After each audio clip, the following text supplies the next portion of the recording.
오늘 창세기 18장 1절로 8절 말씀을 통해서 사람을 섬기다 하나님 만난 사람, 사람을 섬기다 하나님 만난 사람이라고 하는 제목으로 하나님 말씀 증거하겠습니다. 아브라함 강의 10번째 시간입니다. 우리 인생에 행복하게 즐겁게 살기 위해서는 우리에게 있어서 많은 필요들이 채워져야 합니다. 이 필요는 아주 기본적인 의식주의 필요도 있겠고, 또 정서적인 필요, 감정적인 필요, 또 사회적인 필요, 또 영적인 필요까지 우리의 삶 속에 우리가 행복하고 또 기쁘게 살기 위해서는 여러 가지 필요들이 채워져야 합니다. 이 필요들을 채우는 데 있어서 우리의 실력도 필요하고요, 우리의 또한 노력도 필요합니다. 그래서 어떤 것은 우리의 실력을 갖고 우리에게 원하는 필요들을 얻을 수 있습니다. 또 어떤 때는 우리의 노력을 갖고 우리가 원하는 필요들을 우리가 얻을 수 있습니다. 그런데 어떤 부분은 아무리 노력을 해도, 아무리 실력을 가져도 그것들을 얻을 수 없는 것들이 있습니다. 바로 이와 같이 노력으로도 실력으로도 능으로도 될 수 없는 것은 오직 하나님의 은혜와 복으로 채워지는 것입니다. 그래서 성경은 하나님의 은혜와 복으로만 채워지는 목록들을 우리에게 쭉 기록하고 있습니다. 이것은 너가 노력을 기울여도 되고 실력을 기울여도 되지만 그것만 갖고서는 절대 안 된다. 그 위에 하나님의 복이 임해야만 너희 안에 필요가 채워지지, 하나님의 복이 임하지 않고서는 필요가 채워지지 않는다 해서 우리 인생에 이와 같은 목록들을 성경 기록합니다. 그 목록들이 뭐냐면은 아주 대표적인 것이 시편 128편 1절로 6절입니다. 여호와를 경외하며 그 도에 행하는 자마다 복이 있도다. 그러니까 복이 있는 것, 하늘의 복을 받을 수 있는 것, 그 복을 받아야만 되는 것들의 목록들이 쭉 있는데 2절에 보니까 내가 내 손이 수고한 대로 먹을 것이라 내가 복되고 형통하리로다. 그러니까 제일 처음에 하나님의 복이 임해야만 우리에게 필요가 채워지는 것이 뭐냐면은 내가 생각하고 수고하고 열심을 내는 모든 것들이 공수로 돌아가지 않고 내게로 그대로 오게 하는 것, 물질의 복을 얻는 것, 물질의 부여를 얻는 것, 내가 노력한 회사가, 내가 일한 일들이, 내가 힘썼던 어떤 일들이 그대로 그 결실로 맺어지게 만드는 것은 노력으로도 실력으로도 다 되는 게 아니라 반드시 그 위에 하나님의 복이 임해야 된다. 할렐루야. 그래서 복 받는 것이 필요합니다. 가게 하는 것도요, 열심히 가게 한다고 돈 버는 거 아닙니다. 벌었는데 나가는 게 더 많을 때 많습니다. 회사 일도 열심히 회사 경영해서 그 회사가 쓰는 게 아닙니다. 나도 모르게 연쇄부도 맞을 때가 얼마나 많은지 모릅니다.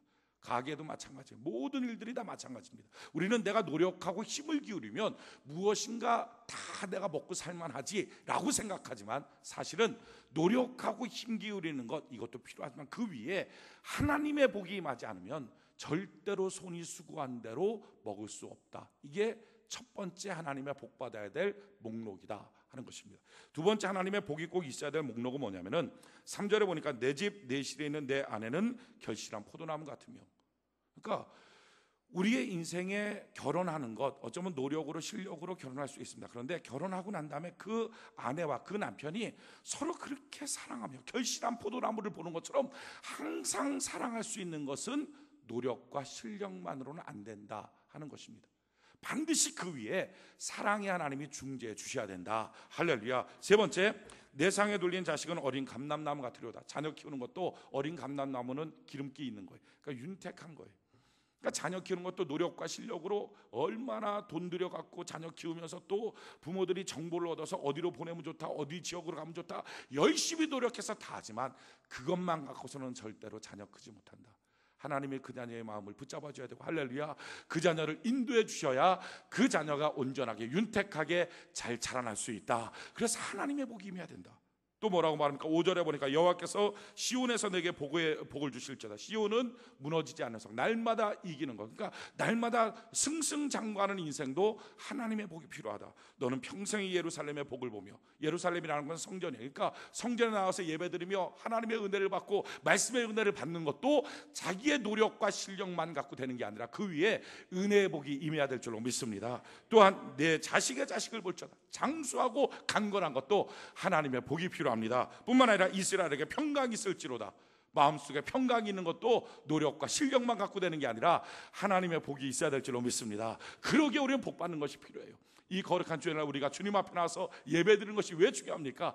거룩한 주의 날 복 있는 날이라 했는데, 복 있는 날 하나님 앞에 나와서 하나님, 우리는 하나님의 복이 필요합니다. 하나님의 복을 내려 주옵소서. 우리의 실력도 필요하고 우리의 노력도 필요하지만 이 모든 것 위에 하나님의 복이 임해야 우리의 삶 속에 정말 중요한 것들을 다 얻을 수 있습니다. 그래서 나는 주님의 복이 필요합니다. 내게 하나님 복을 허락하여 주옵소서 하고 겸손히 무릎 꿇는 자들마다 하늘의 복이 임해서 이번 한 주간 복된 한 주간으로 살아가는 은혜가 있게 될 줄로 믿습니다. 자, 이 복을 우리가 어떻게 받습니까? 성경은 복 받는 방법을 이렇게 설명하고 있어요. 민수기 6장 22절로 27절에 여호와께서 모세에게 일러 가라사대, 그러니까 여호와께서 모세에게 일러 가라사대 라고 한 말은 일부러 가르쳐 주신 거예요. 의도적으로 가르쳐 주신 거예요. 자연스럽게 아니라 너가 꼭 알아야 되기에 가르쳐 주신 거예요. 뭐라고 가르쳐 주셨느냐? 아론과 그 아들들에게 고하여 이르기를. 아론과 그 아들들, 그러니까 지금으로 말하면 제사장들, 그러니까 목사들, 담임 목사에게, 주의 사자들은 고하여 이르기를, 너희는 이스라엘 자손을 위하여, 이스라엘 자손은 영적인 이스라엘 자손, 그러니까 지금으로 말하면 영적인 이스라엘 자손, 하나님의 백성들, 성도들을 말하죠. 성도들을 위하여 이렇게 축복하라. 그러니까 하나님께서 모세한테 일부러 가르쳐줬어요. 뭐라고 가르쳐줬냐? 반드시 주의 사자는 성도들을 향하여 축복하라. 할렐루야. 오늘도 그래서 하나님의 복이 주의 사자의 입술을 통하여 임하게 될 줄로 믿습니다. 축복하라. 뭐라고 축복하느냐? 여호와는 내게 복을 주시고, 할렐루야, 하나님의 복이 여러분들에게 임하게 될 것입니다. 너를 지키시기를 원하며, 여호와는 그 얼굴을 내게 비추사 은혜 베푸시기를 원하며, 여호와는 그 얼굴을 내게로 향하여 드사 평강 주시기를 원하노라 할지니라 하라. 할렐루야. 그 다음 구절이 중요해요. 그 다음 구절에 뭐라고 말하느냐? 그들은 이같이 내 이름으로, 그들이 누구죠?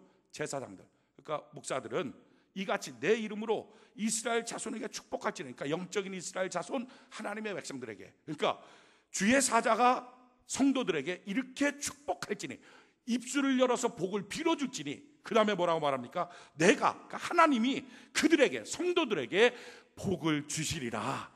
아멘이십니까? 그러니까 복이 어떻게 임해요?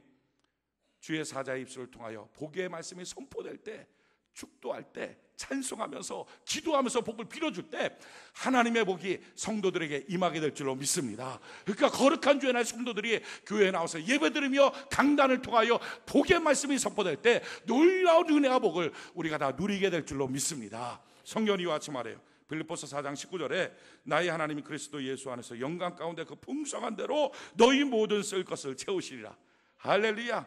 하나님이 이번 한 주간 채워주시게 될 줄로 믿습니다. 자, 그런데 주의 백성들이 성전에 나와서 예배드리면서 강단을 통하여 복의 말씀이 선포될 때마다 아멘 아멘, 주여 내가 바로 복이 필요한 사람입니다. 하나님 내게 복을 허락하여 주옵소서. 나의 손댄 모든 것들이 공수로 돌아가지 않고 그대로 결심맺게 하여 주시고, 내 가정에 복을 주시고, 자녀에게 복을 주시고, 내 건강에 복을 주시고, 마음에 복을 주시고, 아버지 예배드릴 때마다, 성전을 볼 때마다 신앙생활에 하나님의 복을 허락하여 주시옵소서.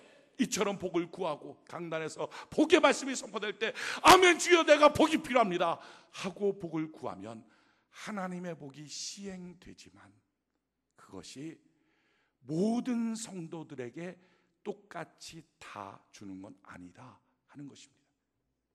반드시 그 전에 전제 조건이 있습니다.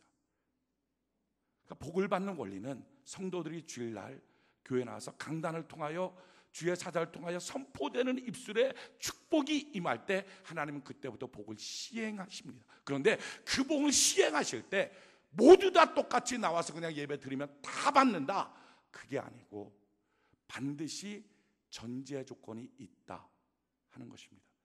그 전제 조건이 뭐냐? 그게 바로 주는 삶, 나눔의 삶입니다. 우리가 성경을 같이 한번 볼까요? 여기 화면으로 띄워줄 텐데 빌립보서 4장 14절로 19절, 빌립보서 4장 14절로 19절까지 우리 같이 한번 한 목소리 한번 읽어볼까요? 빌립보서 4장 14절로 19절까지 같이 한 목소리 시작.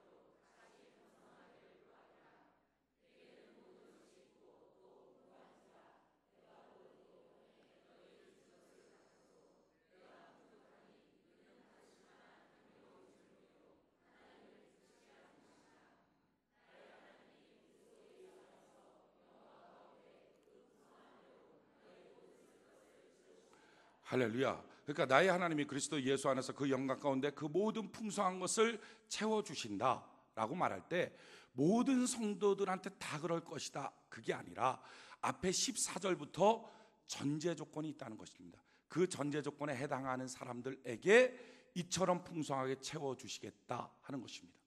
그러니까 주일날 예배를 통해서 하나님이 강단을 통하여 복의 말씀이 선포될 때도 마찬가지입니다. 이와 같은 전제 조건에 있는 사람들에게 이와 같이 하나님은 복을 내려주신다 하는 것입니다.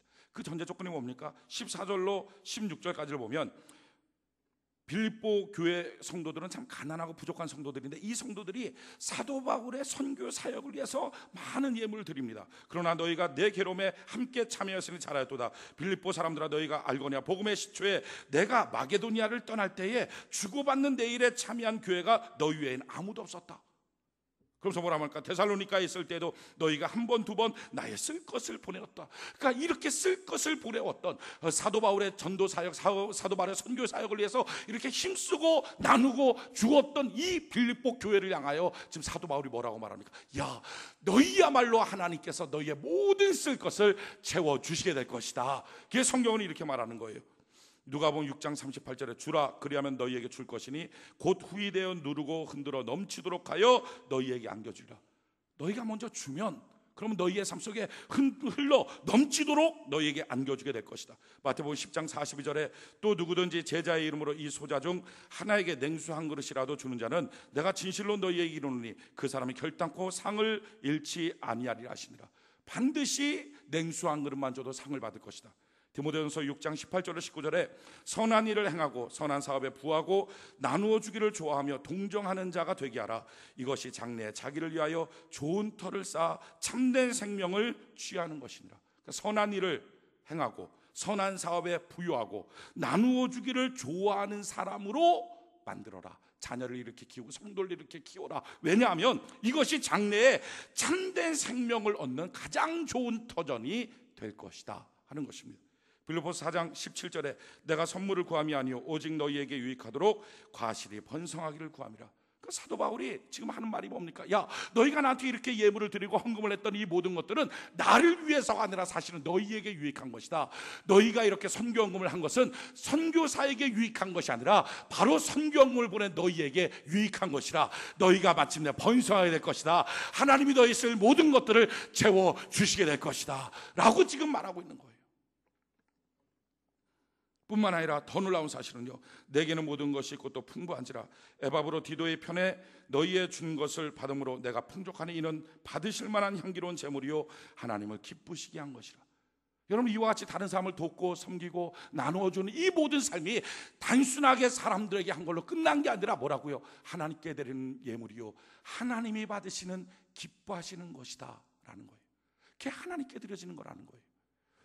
성경이 같이 말합니다. 마태복음 25장 31절로 40절에 인자가 자기 영광으로 모든 천사와 함께 올 때에 자기 영광의 보좌에 앉으리니 모든 민족을 그 앞에 모으고 각각 분별하기를 목자가 양과 염소를 분별하는 것과 같이 하여 양은 그 오른편에 염소는 왼편에 두리라. 그때 임금이 그 오른편에 있는 자들에게 이르시되 내 하나님 내 아버지께 복 받을 자들이여 나와 창세로부터 너희를 위하여 예비된 나라를 상속하라. 내가 줄일 때 너희가 먹을 것을 주었고 목마를 때 마시게 하였고 나그네 되었을 때 영접하였고 벗었을 때 옷을 입혔고 병들었을 때 돌아보았고 옥에 갇혔을 때 와서 보았느니라.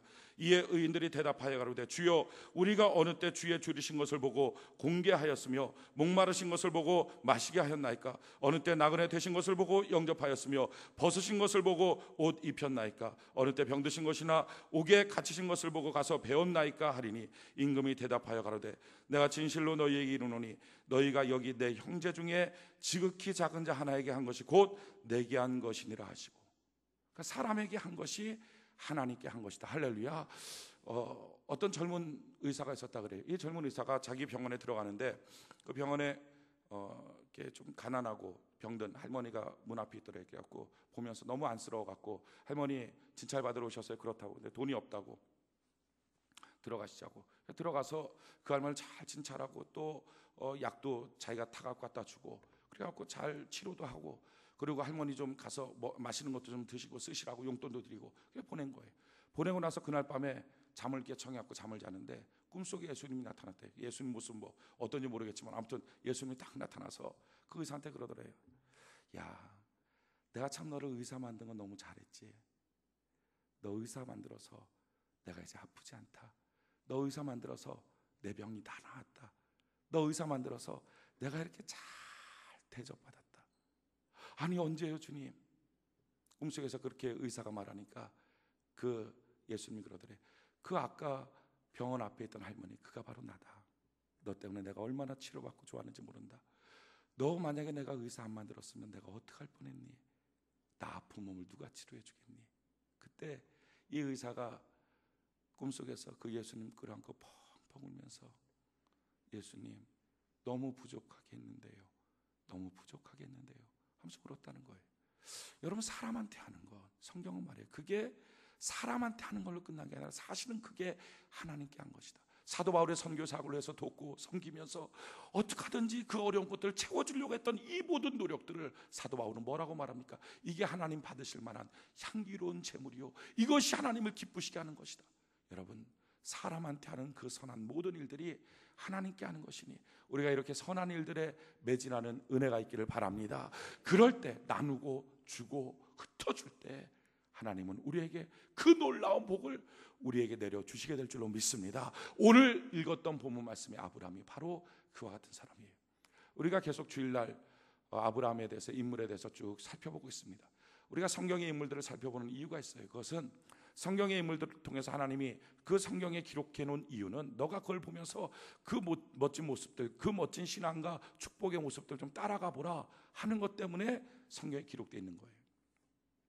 아브라함의 모습들을 보면서 그에게 잘못된 것 있으면 우리한테 그런 것들이 있으면 그걸 제거해버리고 그의 복되고 잘된 것들이 있으면 우리가 따라가는 것, 이것이 필요합니다. 오늘 아브라함의 모습을 보면요, 참 멋지게 사람 섬기다가 나중에 보니까 그것이 하나님을 섬기고 하나님의 은혜와 복을 받는 장면이 오늘 소개되고 있어요. 오늘 18장 1절, 오늘 18장 1절, 창세기 18장 1절, 창세기 18장 1절, 우리 같이 한번 한 목소리 한번 읽읍시다. 창세기 18장 1절 같이 한 목소리 시작. 여호와께서 마므레 상수리 숲을 근처에서 아브라함에게 나타나시니라. 오정쯤에 그가 장막문에 앉았다가, 자, 지금 여호와 하나님께서 아브라함을 찾아가십니다. 근데 아브라함을 찾아가시는데 어떤 모습으로 찾아가시는가? 2절 같이 한번 볼까요? 2절 같이 한 목소리 시작. 눈을 들어본즉 사람 셋이 맞은편에 섰는지라. 아멘. 자, 무슨 모습으로 찾아갔어요? 사람의 모습으로 찾아갔어요. 얼마나 많은 때에 하나님이 사람의 모습으로 우리 주변에 찾아오시는지 몰라요. 비소리가 대단하죠. 이 자연스러운 환경에서 드리는 예배가 얼마나 아름답습니까? 맞죠? 맞나요? 비소리가 방해받나요? 아니에요. 생각이 건전하면 방해 안 받고요, 생각이 불건전하면 방해받아요. 그러니까 생각을 바로 하는 은혜가 있기를 바랍니다. 자, 보십시오. 지금 하나님이 아브라함을 찾아가는데 사람의 모습으로 찾아가요.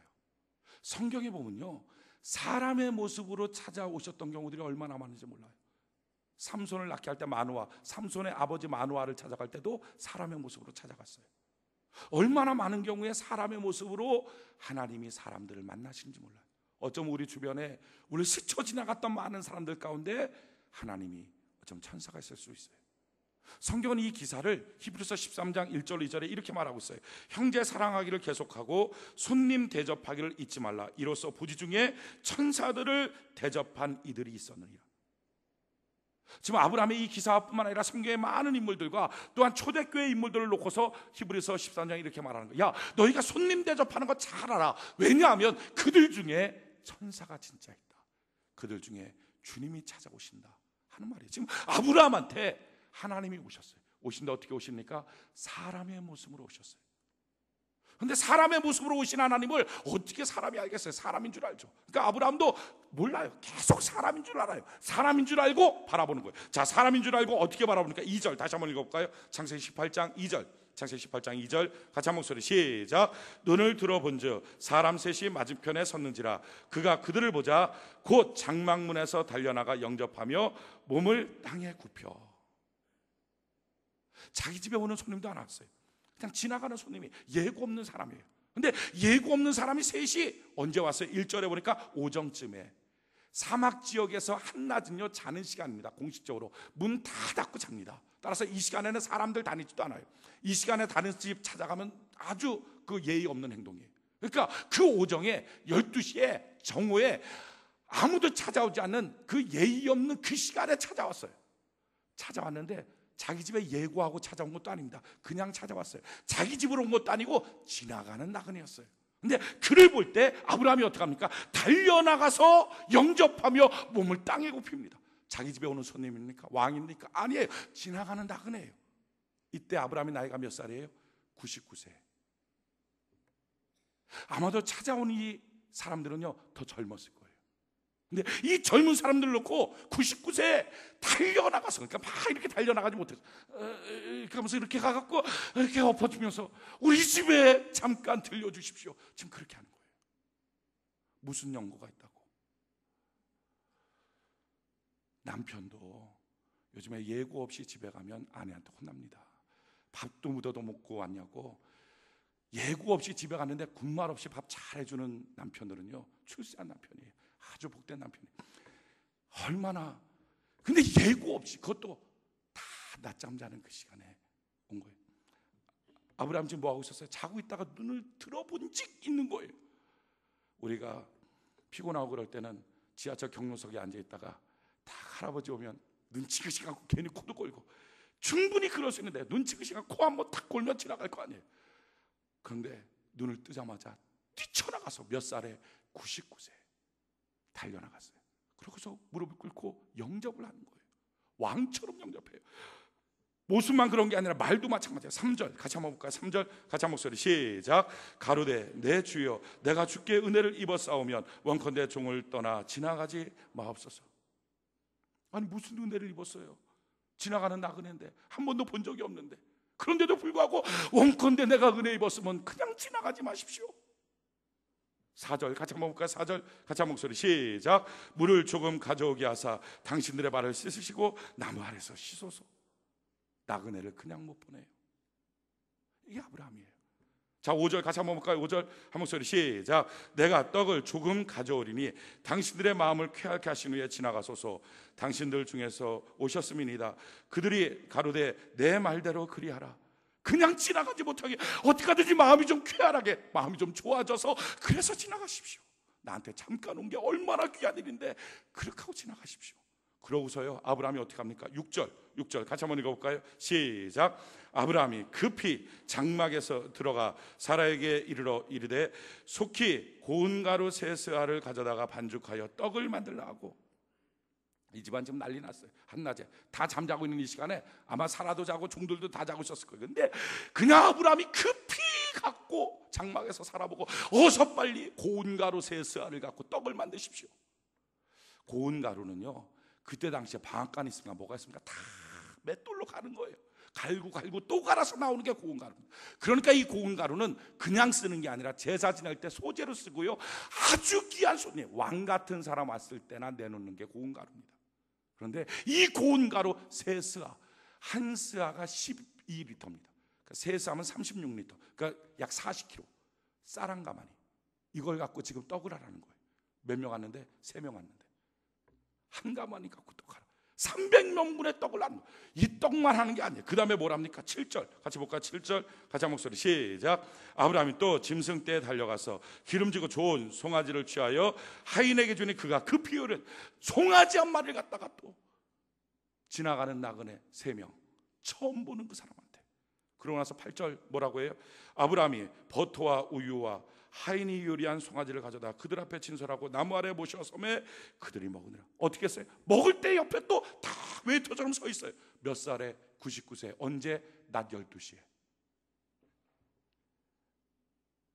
얼마나 성숙한 모습입니까? 지나가는 사람 하나 헛티 보내지 않아요. 섬기고 싶은 거예요. 자기가 하나님께 이렇게 말할 수 없는 은혜를 받았고 하나님께 이렇게 말할 수 없는 사랑을 받았는데 이 사랑 그냥 지나가는 사람한테 그냥 보내고 싶지 않아요. 섬기고 싶어요. 주고 싶어요. 나눠주고 싶은 거예요. 지나가는 그 나그네 이 낮에 지나가면 얼마나 힘들까, 피곤할까, 무엇인가 배고프지 않을까. 그냥 지나가면 어떡하나. 그 나그네를 배려하는 마음이 있는 거예요. 자기 피곤한 것, 자기보다 훨씬 더 그 나그네를 배려하는 마음이 있어요. 이게 성숙함이에요.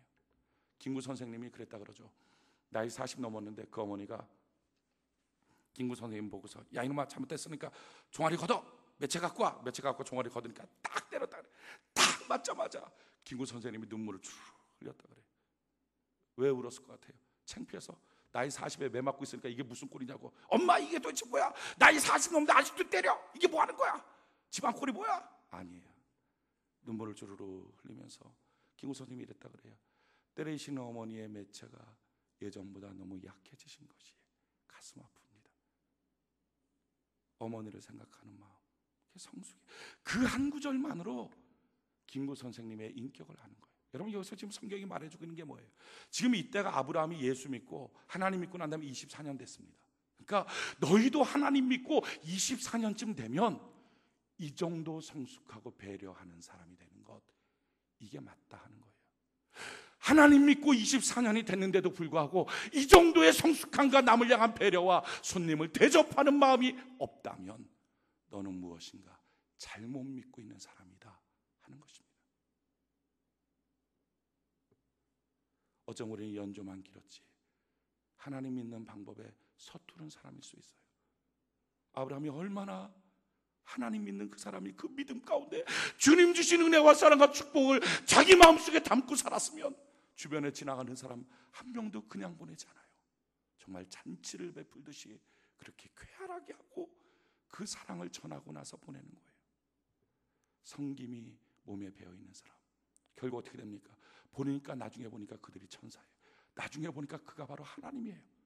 하나님이 약속하죠. 다음에 올 때 꼭 아들이 날 거다. 1년 만에 마침내 사라를 통해서 이삭을 낳습니다. 가정 전체가 복을 받아 100살의 아들을 얻는 축복의 사람으로 바뀌어요. 여러분 복 받는 것 성김의 이와 같은 삶을 통하여 얻게 될 줄로 믿습니다. 지금 미국 대통령 오바마 대통령 뭐 난리 났죠. 뭐 예화로 안 드는 교회가 없고 막 다 난리 났어요.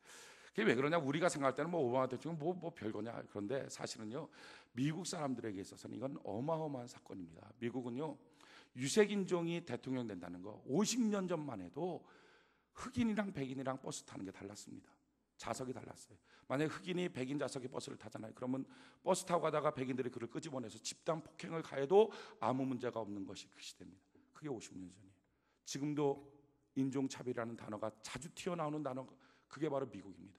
근데 그 땅에 흑인 출신이 대통령이 됐다. 미 합중국 전체의 찬성을 받아서 대통령이 됐다. 이건 어마어마한 사건입니다. 근데 왜 이런 어마어마한 사건이 일어났는가? 왜 오바마가 정말 대단한 사람이 됐는가? 더 놀라운 사실은요, 이 오바마가 미국 대통령 중에서 최초로 전 세계 사람 중에 가장 많이 신뢰받는 사람 1위가 된 거예요. 2위는 우리 반기문 유엔 사무총장. 아유, 우리 괜찮은 민족이에요. 아멘이십니까? 으쓱되지 않습니까? 2위. 전 세계 모든 정치인들이 투표를 해서 신뢰할 만한 사람 2위 반기문. 네, 1위 오바마. 이 오바마는요 2살 때 부모님들이 이혼했어요. 그리고 계속적으로 재혼을 합니다. 얼마나 큰 상처가 있는지 몰라요. 우리는 한 번 이혼하고 이런 것들 때문에 자녀가 막 완전히 삐뚤어나고 어긋날 길로 가는 사람들이 얼마나 많아요. 그게 핑계 삼아서 얘기하는 게 많아요. 근데 이 오바마는요 부모가 2살 때 이혼하고 그 다음부터 계속적인 재혼을 통해서 가정은 완전히 깨질 대로 깨졌어요. 정말 상처투성이의 인생이에요. 근데 이렇게 상처받았는데 그가 한 가지 너무나 복된 일을 선택했어요.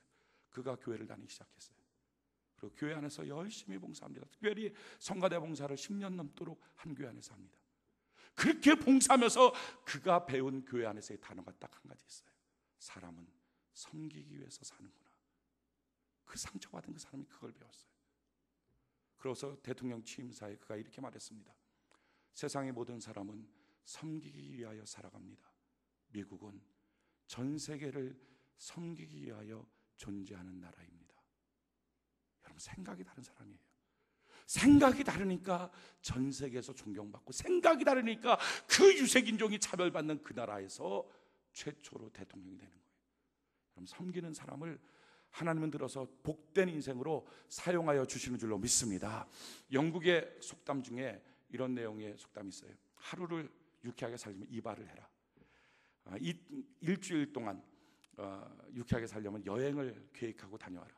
한 달 행복하게 살려면 집을 사라. 1년 행복하게 살려면 결혼해라. 그런데 너희가 평생 행복하게 살려면 하나님과 사람을 잘 섬겨라. 엘비스 프레슬리, 제가 참 좋아하는 가수예요. Love me 이렇게 이렇게 나오는 그 목소리는 저는 항상 그래서 하나님께 기도합니다. 하나님, 저에게도 그와 같은 목소리를 주셔서 설교하다 갑자기 피아노 앞으로 내려가서 피아노를 치면서 저 높은 이렇게 막 찬양하면 얼마나 은혜가 되겠습니까? 막 기도하면 옆에서 응답이 와요. 저희 집사람을 통해서 설교나 잘하세요 이렇게 응답이 와요. 제가 좋아하는 가수인데요, 이 가수가 42세에 죽었잖아요. 약물 중독으로. 근데 죽으면서 이 엘비스 프레슬리가 마지막으로 이렇게 말했어요. 나는 만족하는 것을 배우고 싶어요. 저는 그 말이 얼마나 가슴에 와서 닿는지 몰라요. 여러분, 이 엘비스가 만족하는 것만 배웠다면 이렇게 약물 중독 되겠어요? 만족이라고 하는 것이 무엇인지를 배울 수만 있었다면, 그걸 배울 시간이 없었어요. 그걸 배울 수만 있었다면 그는 그렇게 약물로 중독돼서 죽지 않아요. 비극적인 인생을 맞이하지 않아요. 그 아내 엘비스 프레슬리 아내가 이렇게 말했어요. 이 엘비스는 인생이 왜 사는지를 모르면서 살았던 사람입니다. 그는 연예 기획자들이 만들어 놓은 틀에 의해서 준비된 무대에 올라가서 노래를 부르면 열광하는 관중들이 있었고요, 그때 다 잊어버리고 흥분해서 노래 불렀고요, 내려오면 그 마음의 허탈함 때문에 그는 약물을 먹었습니다. 이 삶이 점점점 반복되고 마침내 약물로 죽었습니다. 그는 왜 사람이 이 땅에서 살아야 되는지 모르고 살았던 사람입니다. 김장훈이라고 하는 가수 있어요. 개인적으로 그 가수 저는 별로 안 좋아합니다. 노래도 진짜 나 그 가수 오페라 라라라 이렇게 소나기, 오늘 김장훈 얘기하면 소나기가 오나, 소나기 이 노래도 이상해요. 따라하지도 못한 이상한 노래. 근데 참 귀감이 되는 게 있어요. 그 사람이 9년 동안 가수 생활하면서 30억 원을 어려운 사람들에게 기부를 했어요. 그런 지금도 음반 하나 내려고 계약하면 그냥 계약하지 않고 어디에다가 이 음반 낸 돈을 갖다 준다는 것을 계획을 세워놓고 계획을 해요. 어디 가서 공연하는 것도 그냥 공연하는 게 아니라 무엇 도와줘야지 그거를 세워놓고 해요. 그 사람이 이렇게 말했어요. 자기가 30억 도와준 게 아니라 사실은 자기의 팬들이 갖고 온 그 돈을 갖고 자기가 도와준 거예요. 그래서 자기는 팬들이 도와준 거지 자기가 도와준 게 아니다. 인터넷 뱅킹이 있는 것처럼 나는 휴먼 뱅킹이다. 그들의 돈을 모아서 전달해주는 휴먼 뱅킹일 뿐이지 자기가 대단한 것 아니다. 지금도 5천만 원짜리 전세 살고 있으면서 그렇게 다 도와주고 있어요. 근데 이 김장훈이 말했던 말 중에서 그 말이 참 가슴에 와닿아요. 뭐라고 하냐면, 저는요 공연할 때보다 공연이 끝나고 나서가 더 행복합니다. 여러분, 이런 가수 몇 명 있을까요? 이런 연예인 몇 명이나 있을까요? 공연할 때보다 공연이 끝나고 나서가 저는 더 행복합니다. 이걸 갖다 주고 그 기쁜 얼굴을 바라보는 그 시간이 기대되기에 공연 후가 더 행복합니다. 여러분, 행복과 불행의 차이가 뭐예요? 지금 엘비스 훨씬 더 큰 부여가 있고 인기가 있어요. 전 세계에 인기가 있었죠. 김장훈 그렇지 않아요. 그런데 엘비스는 마침내 뭐라고 말합니까? 내가 만족이라는 것 좀 배웠으면 얼마나 좋았을까. 한 사람은요 공연 후가 나는 더 행복해요. 차이가 뭐예요? 섬김. 그럼 섬김이라고 하는 것은요, 인생을 행복하게 만들고 인생의 목적을 갖게 만들고 내가 무엇하며 사는지 알게 만들고 뿐만 아니라 그렇게 섬김의 길을 배워서 가는 사람에게 하나님 마침내 세계의 으뜸으로 삼아 주시게 된다는 것입니다. 이게 바로 하나님의 법칙이에요. 어떤 사람이 어느 날 문득 거울을 바라보고 있다가, 야, 왜 괜히 눈을 두 눈 뜨고 다니지? 한 눈은 가리고 그래갖고 한 눈 보고 다니다가 이 눈이 나중에 나빠지면 그러면 나중에 이 눈을 뜨고 살면 훨씬 더 좋을 텐데 뭐하러 두 눈 뜨고 다니지? 해갖고 그 사람이 엉뚱한 생각을 해갖고 한 눈을 가린 거예요. 궁예처럼 딱 눈을 가리고 애꾸 눈을 갖고 눈 가리고 살아갔어요. 한참 살다가 이쪽 눈이 진짜 나빠졌어요. 나빠져갖고 눈을 딱 풀러서 본 거예요. 봤더니 이 눈이 멀어버렸대요. 동굴 속에 있는 물고기 눈이 태가 돼서 먹는 것처럼. 쓰지 않는 것은요 아끼는 게 아니라 버리는 것입니다.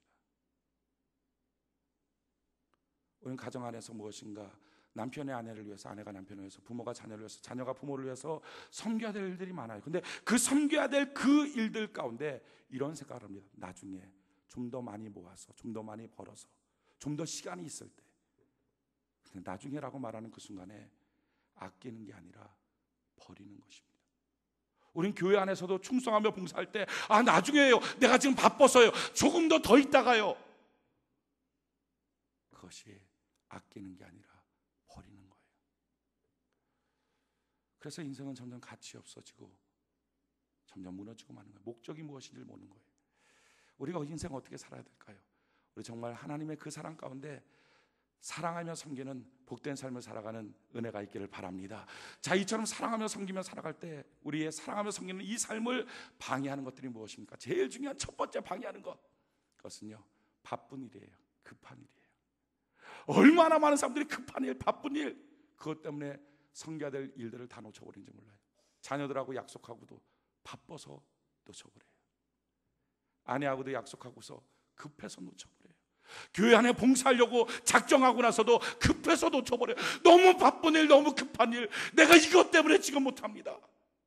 그래서 섬겨야 될 그 기회 얼마나 놓쳐버릴 때 많습니까? 근데 급한 일이라는 게 뭔지 아십니까? 급한 일은 한마디로 말하면 나의 이기적인 시간표로 하나님이 디자인한 시간표를 망쳐버리는 게 급한 일입니다.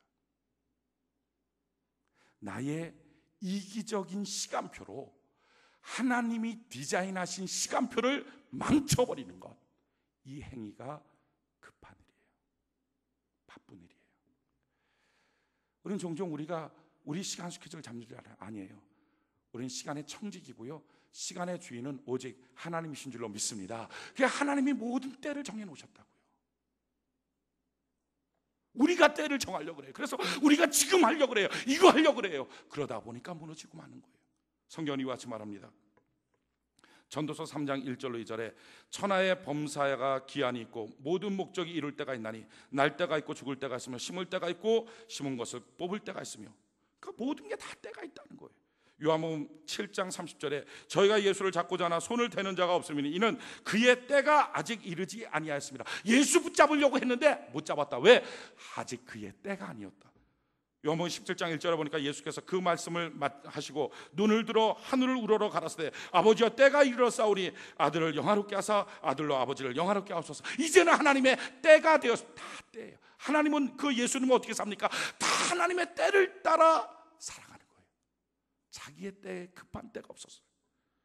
사도행전 16장 6절로 10절에 보면 사도 바울이 그렇게 아시아로 전도하러 가려고 합니다. 그런데 하나님께서 전도하는 길을 다 막아버려요. 못 가게. 그리고 나서는 유럽 쪽으로 가게 만들어요. 왜 그렇습니까? 하나님의 그때 시간표에서는 아시아가 아니었어요. 유럽으로 도는 거예요. 그리고 지금은 뭐예요? 아시아로 가는 거예요. 그래서 아시아 쪽에 복음이 증거되면 왕성해지는 거예요. 하나님의 시간에 때가 있어요. 그런데 사람들은 자기의 욕심에 따라서 자기가 때를 정해요. 돈 벌 때라는 거예요. 바쁘다는 거예요.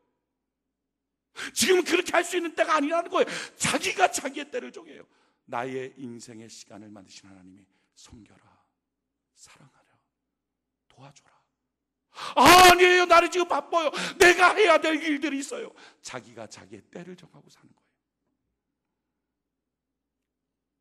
며칠 전에 한 성도님이 저한테 와서 이랬어요. 목사님, 토요일날 자기 사역들이 있는데 토요일날 제가 회사 운영하고 있는데 너무 바쁘고 돈을 또 벌어야 되고 그러는데 어떻게 하면 좋을까요? 회사 제가 가서 일하지 않으면 안 되니까 못 오면, 제가 회사 운영하는데 사장인데 그걸 못하면 어떻게 누구한테 맡겨서 일을 하면 좋을까요? 제가 그랬어요. 토요일날 일하지 마세요. 돈 조금 버세요. 돈 조금 벌어도 돼요. 그랬어요. 우리가 주님 앞에 얼마나 있다가 있을 텐데 쓰면 하나님께서 절대로 세상 살면서 돈 얼마 벌었냐 이런 거 안 물어보실 것 같아요. 도리어 내가 맡겨준 일 잘하고 왔니? 이거 물어보실 것 같아요. 그랬어요. 그랬더니 너무 감사하게도 그 성도님이 아멘, 제가 이제 토요일날 돈 안 벌게요 그러더라고요. 얼마나 제가 그 모습을 보면서 행복했는지 몰라요. 여러분, 우리가 하나님이 정해놓은 때가 있다고요. 근데 하나님이 정해놓은 때가 아니라 자기 나름대로 욕심에 이끌려서 자기의 인생을 살아가요. 그래서 생기는 게 뭐예요? 급한 일이에요. 바쁜 일이에요. 우리는 그것 때문에 문자 하나 휙 보내고 전화 휙 하고 심지어는 그것조차 안 하면서 사역도 안 하고 봉사도 안 하고 섬김도 안 하고 자기가 해야 될 것 언제든지 바쁜 일 급한 일 앞에 내려놓는 거죠. 사실은 그것이 얼마나 자기에게 정당한 모습인 것처럼 말하고 있지만 그 급한 일, 그 바쁜 일은 자기의 이기적인 시간표로 하나님이 디자인한 시간표를 망가뜨리고 있는 것인데, 여러분, 성도에게 급한 일 없어요.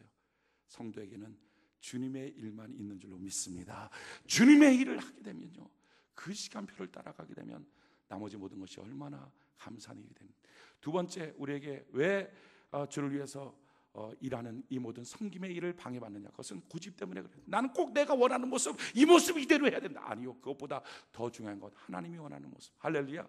우리가 세 번째 꼭 필요한 것은요, 낙심 때문에 우리가 섬김의 일을 못해요. 성경이 이와 같이 말합니다. 갈라디아서 6장 9절에 우리가 선을 행하되 낙심하지 말지니 피곤하지 않으면 때가 이름에 거두리라. 조금 하다가 낙심하지 말고 끊임없이 하나님의 때까지 계속하면 때가 이름에 하나님이 거두게 해주실 줄로 믿습니다.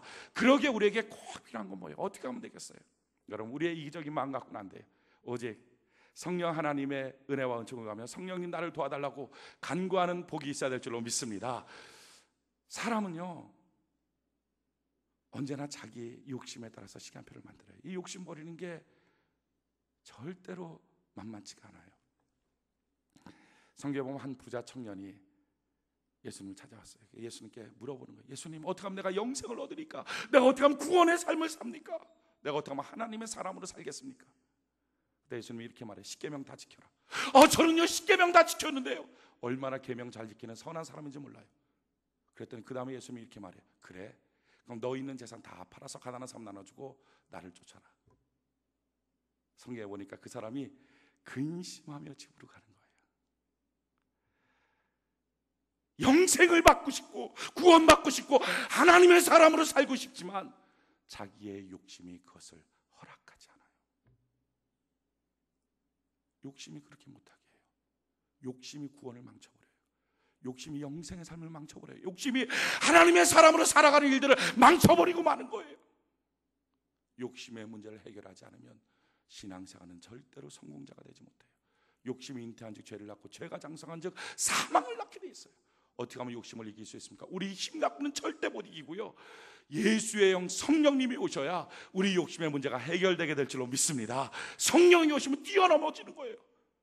갈릴리 사람들, 갈릴리만 봤던 그 사람들이 이제는 예루살렘, 유다, 사마리아 땅 끝까지로 증이 되는 거예요. 성령님이 오시면 지금 나만 보는 게 아니라 미래의 모습에, 비전의 모습을 보는 거예요. 할렐루야. 성령이 오시면 예수님처럼 섬김의 삶을 살아갈 수 있게 만들어준다는 거예요. 교회를 섬기고 이웃을 섬기고 하나님을 섬기고 가정을 섬기는 사람으로 성령이 오시면 만들어져요. 성령이 오시면 성령의 은사를 통해서 이 놀라운 일들을 할 수 있어요. 그러기에 오늘 필요한 것이 이겁니다. 성령님, 내게 임재하여 주옵소서. 내 결단과 내 마음만 갖고는 안 됩니다. 성령님 오셔서 나로 하여금 하나님의 시간표대로 섬김의 사람으로 살게 하여 주시옵소서. 이것이 얼마나 복된 삶입니까? 자기의 시간표로 욕심에 따라가는 인생이 아니라 하나님의 시간표로 섬기며 복을 받는 사람, 이것이 바로 주님이 원하는 거예요. 두 번째, 우리가 살아가야 될 삶의 모습은 이런 것입니다. 경쟁하지 말고요, 남들과 경쟁하려고 하지 말고 자기의 길을 가면서 다른 사람의 난간이 되어 주십시오. 성경이 같이 말합니다. 빌립보서 2장 1절로 4절에 그러므로 그리스도 안에 무슨 권면이나 사랑의 무슨 위로나 성령의 무슨 교제나 궁율이나 자비가 있거든 마음을 같이하여 같은 사랑을 가지고 뜻을 합하여 한 마음을 품어 아무 일에든지 다툼이나 허용을 하지 말고, 그러니까 다툼과 허용, 경쟁심 갖고 하지 마라.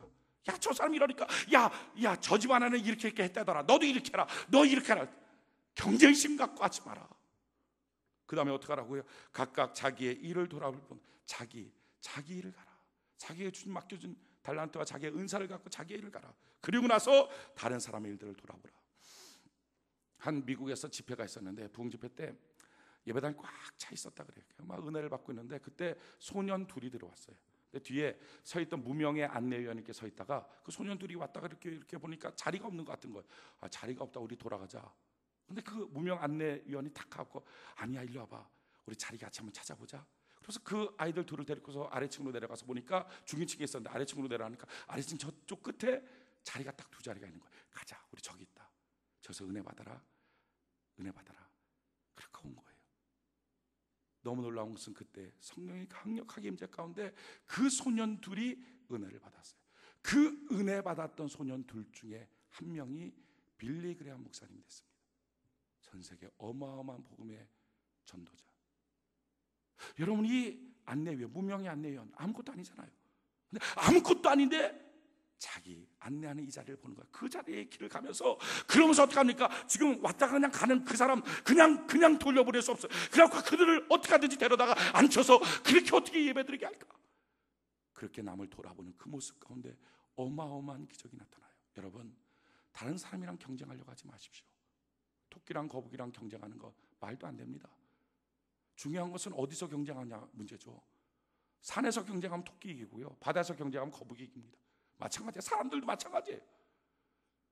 다 똑같은 걸로 경쟁할 수 있는 게 없어요. 다 달란트가 다르니까. 그러니까 다른 사람과 자기를 비교하지 말고, 그리고 나서 다른 사람 섬겨주고 난간이 되어주는 일들을 하는 것, 이것이 바로 인생 사는 비결입니다. 가장 중요한 세 번째는요, 우리가 약하다고, 어떤 때 우리가 부족하다고, 가진 게 없다고 난 이제 섬길 수 있는 그런 위치도 자격도 아니라고 말할 수 있습니다. 그렇지 않아요. 아무리 약하고 아무리 부족해도 섬김의 길을 가는 건요, 얼마나 마땅한지 몰라요. 아브라함은 75세 나이에 하나님께 부르심을 받고 99세에 섬깁니다. 나이가 문제가 아니죠. 야곱은 나이 40인데 직장도 없고 가정도 없고 아무것도 없어요. 그런데도 불구하고 가서 라반의 집에 갔을 때 거기서부터 섬기는 인생들을 살아갑니다. 다윗 간음하고 살인도 범했는데 하나님이 그를 쓰시죠. 라합 창녀 출신인데도 하나님이 쓰십니다. 바울, 그는 몸에 간질병이 있는데도 하나님이 쓰세요. 디모데, 심약한 사람인데도 하나님이 쓰십니다. 사마리아 여인 5번이나 이혼당한 여인인데도 하나님이 쓰십니다. 여러분, 무엇이 하나님이 나는 쓸 수 없는, 나는 섬김을 받아야 되지 섬길 수 없는 사람이야 라고 말할 수 있는 근거가 무엇이 있습니까? 오늘 말씀의 결론을 맺겠습니다. 어떤 분이 이런 말씀하셨어요. 예수 그리스도께서 몸짓고 피 흘려서 십자가에 달리셔서 죽으셔서 나를 구원하시고 이렇게 은혜 베푸신 것이 정말 사실이라면, 정말 맞다면, 우리가 하나님을 섬기고 교회를 섬기고 이웃을 섬기는 그 어떠한 섬김을 요청한다 해도 과한 것은 없습니다. 이렇게 말했어요. 믿음의 사람들 중에 히브리서 11장에 보면 제일 처음에 등장하는 인물이 아벨입니다. 왜 아벨이 믿음의 사람일까요? 하나님이 보여주는 레슨, 하나님이 보여주는 교훈이 무엇입니까? 그것은 한마디로 이거예요. 예수의 그 십자가의 사랑이 정말 맞다면, 어린 양을 통해서 아담과 하와의 가죽 옷을 입혀줬던 그 사랑이 정말 맞다면, 예물 한 번 드리고 예배 한 번 드리고 죽는다 해도 드릴 만큼의 가치가 있다는 것을 너가 믿느냐? 이 믿음이 있는 게 첫째 믿음이다. 그거 가르쳐주는 거예요. 예수의 십자가 사랑이, 그 십자가에서 피 흘린 것이 사실이라면, 맞다면, 그렇다면 그 성도에게 하나님을 향하여, 교회를 향하여, 이웃을 향하여, 가정을 향하여 그 어떠한 섬김을 어느 시간에 요청해도 과한 것은 없습니다. 섬김은 우리의 인생에 길을 보여주고 행복하게 만들고 인생 사는 목적을 가르쳐줍니다. 우리가 주님 안에 잘 섬기는 사람으로 만들어져가는 은혜가 있기를 바랍니다. 우리 주께